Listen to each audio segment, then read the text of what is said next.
Assalamualaikum warahmatullahi wabarakatuh. Nama saya Umi Fadila Widi Asri, perwakilan dari kelompok 5 dengan teman saya Nadia Safira. Baiklah, di sini saya akan memaparkan model pembelajaran, metode pembelajaran, serta kurikulum yang digunakan oleh Ki Hajar Dewantara dan Johan Pestalozzi. Baiklah, yang pertama, model pembelajaran Ki Hajar Dewantara, yaitu budi pekerti. Budi pekerti sama dengan moralitas yang berisi adat istiadat, sopan santun, dan perilaku yang dapat membentuk sikap terhadap Tuhan, diri sendiri, keluarga, masyarakat, bangsa, dan alam sekitar. Menanamkan budi pekerti pada anak usia dini dengan memberikan contoh teladan, cerita, dan permainan. Dengan pendekatan tersebut, kita dapat mendidik anak tentang budi pekerti sedangkan anak tidak merasa bahwa sikapnya sedang dibentuk. Yang kedua, sistem Among. Sistem Among merupakan suatu metode pembelajaran dan pendidikan yang berdasarkan pada asih, asah, dan asuh. Dalam sistem Among, pendidik memberi kemerdekaan, kesukarelaan, toleransi, ketertiban, kedamaian, dengan keadaan dan menghindari perintah dan paksaan. Pembelajaran yang diberikan kepada anak didik tidak bersifat terpaksa. Pendidik memberikan dorongan untuk maju dan secara halus mengarahkan ke jalan yang benar. Sistem Among yang dikemukakan oleh Ki Hajar Dewantara ada 3, yaitu Ing Ngarsoh Sung Tulada. Artinya, pendidik berada di depan sebagai teladan bagi anak.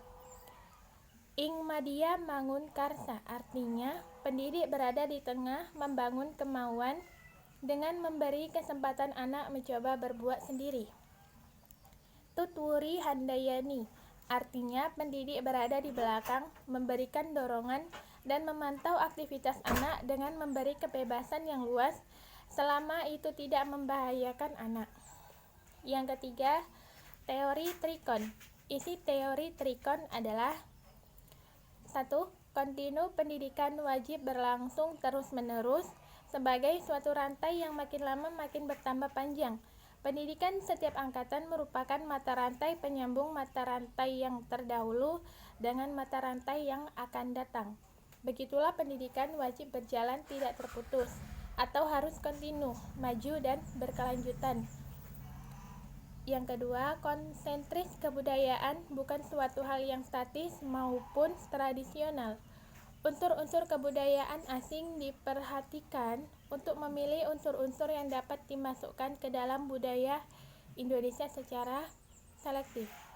Dalam menilai kebudayaan asing, Ki Hajar Dewantara berpusat pada kebudayaan Indonesia.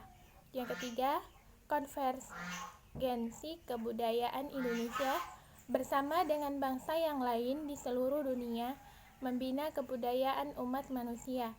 Begitulah kebudayaan dunia terjadi pada perpaduan kebudayaan bangsa-bangsa. Yang keempat, pusat pendidikan berorientasi pada tempat terlaksananya pendidikan. Ki Hajar Dewantara telah memilih komponen lingkungan yang berperan dalam pendidikan anak sehingga pendidikan terdapat dalam 3 lingkungan, yaitu keluarga. Ini merupakan pusat pendidikan yang pertama dan sangat penting. Yang kedua, sekolah. Pendidiknya adalah guru. Yang ketiga, masyarakat. Di sini pemimpin pemuda dalam perkumpulan organisasi pemuda merupakan pamong atau panutannya. Selanjutnya, metode pembelajaran oleh Ki Hajar Dewantara. Yang pertama, ada pembiasaan pengucapan salam kepada orang yang lebih tua, berdoa sebelum makan dan sesudah melakukan kegiatan, mengucapkan terima kasih kepada orang yang telah membantunya, dan yang lain-lain. Pembinaan akhlak tidak sekedar pembelajaran mengetahui tentang yang baik dan buruk, tentang benar dan salah, tetapi merupakan pelatihan membiasakan terus-menerus tentang sikap benar dan baik sehingga akhirnya menjadi suatu kebiasaan. Yang kedua, konsep belajar sambil bermain.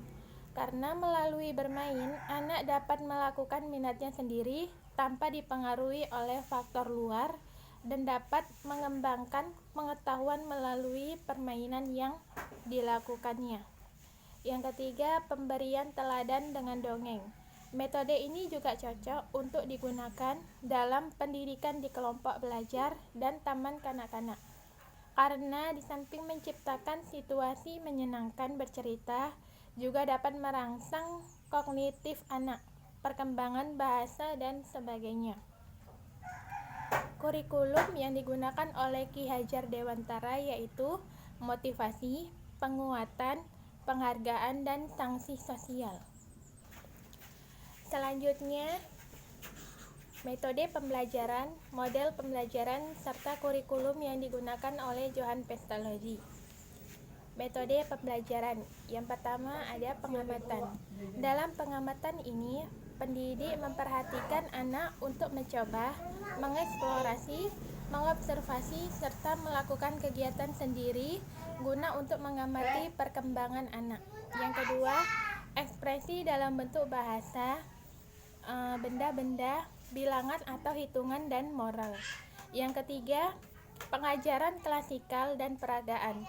Asas didaktif yang pokok adalah asas keberupaan, yang mana apa-apa yang diajarkan kepada anak harus terlebih dahulu diperagakan atau diperlihatkan kepada anak. Selanjutnya, model pembelajaran. Yang pertama, kepercayaan kepada Allah. Dalam memahami ini, memberikan gambaran bahwasannya manusia perlu bersandar kepada Allah sebagai Sang Pencipta dan segala awal dari pengetahuan. Yang kedua, alam sebagai pedoman. Dalam pemaparan ini lebih kepada penalaran kita untuk menyesuaikan proses belajar kita kepada irama alami. Yang ketiga, manusia memiliki jati diri dan tugas selama hidup di dunia, yang di dalamnya dibagi ke dalam 5 poin. Yang pertama, sebagai makhluk yang memiliki kepercayaan karena di dalamnya memiliki pengalaman beribadah secara pribadi. Yang kedua, memiliki sifat-sifat alamiah. Yang ketiga, merupakan makhluk sosial. Yang keempat, bermoral. Dan yang kelima, memiliki sifat-sifat ilahi. Selanjutnya, kurikulum yang digunakan oleh Johann Pestalozzi, yaitu akal, tubuh, dan hati. Mungkin hanya itu saja yang bisa saya sampaikan. Kurang dan lebihnya saya mohon maaf.